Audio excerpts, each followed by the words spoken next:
सोलापूर शहरात असलेल्या जात पडताळणी कार्यालयात मराठा, कुणबी, ओबीसी, एससी यांचे जात पडताळणी प्रमाणपत्र मिळण्यासाठी विलंब होत आहे. अनेक मराठा बांधव हेलपाटे मारत आहेत.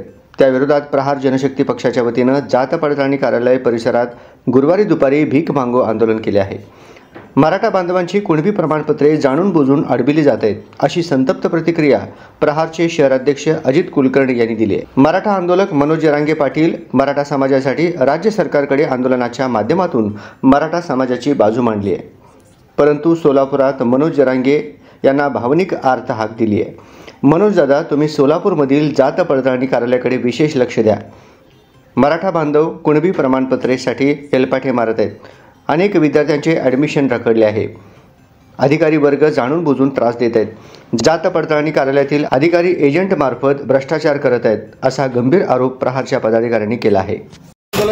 काय कारण आहे नेमकं भीक मागा सांगा. जेणेकरून कास्ट व्हॅलिडिटी इथं जे डॉक्टर बाबासाहेब आंबेडकरांचं भवन जे आहे बांधलेलं आहे ते कास्ट व्हॅलिडिटीसाठी डॉक्टर बाबासाहेबांच्या नावाची किंवा डॉक्टर बाबासाहेबांनी दिलेल्या संविधानाची त्यांना कुठल्याही पद्धतीची हे लोक म्हणजे तुडवून टाकतायत, अक्षरशः पायदळी तुडवतायत. बाबासाहेबांनी एवढं मोठं संविधान लिहिलं तर त्यांच्या नावाला आज हे म्हणजे काळीमा फासतायत का? तर कास्ट व्हॅलिडिटी सर्टिफिकेट जे आहे, जे आपण कुणबी असेल, मराठा असेल, ओबीसी असेल, एसबीसी असेल, अनेक एससीचे दाखले असतील, तर त्या दाखल्यासाठी यांनी एजंट ठेवलेले आहेत. त्या एजंटामार्फत 50,000, 60,000, 40,000 अशा रकमा घेऊन हे सर्टिफिकेट वितरित करत आहेत.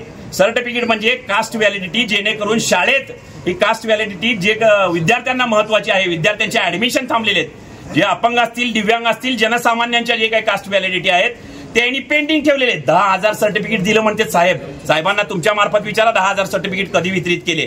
प्रत्येकाला पैशाची मागणी करणे, जाणून बुजून त्रास दिले. शासनाचा GR काय म्हणतो की एखाद्या जर आपल्या नातेवाईकाला जर सर्टिफिकेट मिळालं असेल तर कुठल्याही पद्धत त्याला कागदपत्र वगैरे न मागता तरी सुद्धा ह्यांनी त्यांच्या नातेवाईकाला, पुतणे असेल, काका असेल, काकू असेल, तर त्यांच्या नातेवाईकाला काय करतात माहिती का? सुनावणी लावतात. सुनावणीत हे तारखा देतात, वेळ जवळजवळ 6 महिने, वर्ष घालवतात. अशा सगळ्या गोष्टी फक्त आणि फक्त ह्या पैशासाठी करतात. यांचा रेट ठरलेला एजंटामार्फत. साहेबांनी म्हटले मी 10 कॅमेरे लावलेत.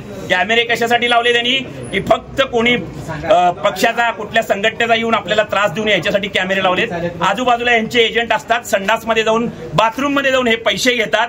या सर्व गोष्टी आज उघड करण्यासाठी आम्ही आजूबाजूला भीक मागून, त्यांच्यात थोडी जरी माणुसकी असेल तर त्यांनी प्रत्येकाचं सर्टिफिकेट, जात पडताळणी सर्टिफिकेट, जातीचं सर्टिफिकेट लवकरात लवकर वितरित करावं म्हणून हे त्यांना पैसे देऊन आम्ही त्यांना विनंती करणार आहोत. आता काय मागणी आणि ह्याच्या पुढची भूमिका काय असणार? याची पुढची भूमिका 100% आक्रमक आंदोलन, प्रहारच्या माध्यमातून, प्रहारच्या स्टाईलने आंदोलन करणार.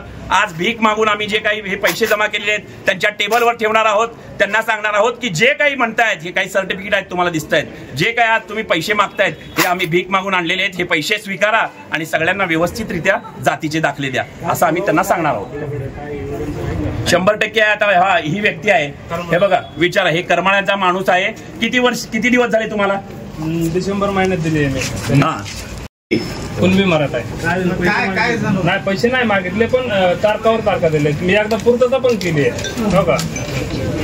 9/5 पूर्तता पण केली. नंतर काल मला मेल अजून आला किंवा पूर्तता करा. भाऊसाहेब शिंदे पाडळी, करमाळा. आता काही लोक का सांगतात पैसे मागितले नाही म्हणून? कारण त्यांचं सर्टिफिकेट आडेल म्हणून सांगतात. माझ्याकडे पुरावे आहेत. मंत्री महोदयांचा फोन सुद्धा आलेला, यांनी घेतलेला नाही.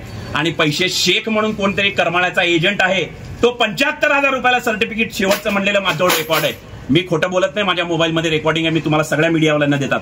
ह्यांचे 100% कुठेतरी नागेबंदी आहेत, एजंट आहेत.